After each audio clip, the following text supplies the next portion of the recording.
السلام علیکم دوستو، ویک اپ ٹی وی کی جانب سے خوش آمدید کہتا ہوں۔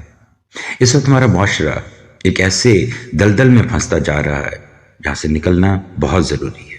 اللہ تعالیٰ نے قرآن پاک میں فرمایا ہے کہ میں نے صرف دو جنس کو پیدا کیا ہے، مرد اور عورت۔ خواجہ سرا اللہ تعالیٰ سے جنگ کرتے ہیں، اللہ تعالیٰ نے کیا بنایا اور خود کو کیا بناتے ہیں۔ حیرت کی بات ہے، لوور مڈل کلاس سے جنم لینے والے یہ لوگ کس طرح سے اپنی سرجریز کرواتے ہیں، اور اتنی ایکسپینسو سرجریز۔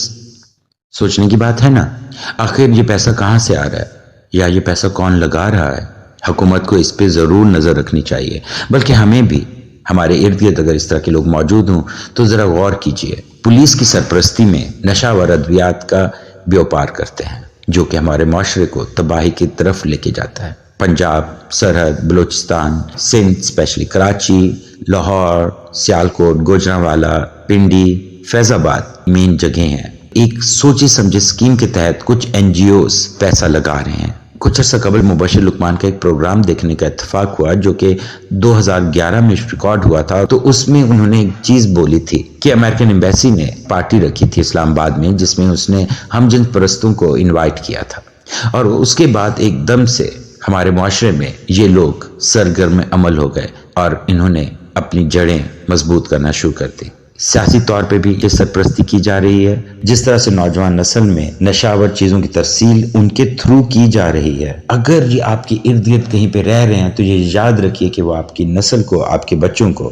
ایک ایسے راستے پہ ڈالنے والے ہیں یا ڈال چکے ہیں جہاں سے واپسی شاید ممکن نہ ہو۔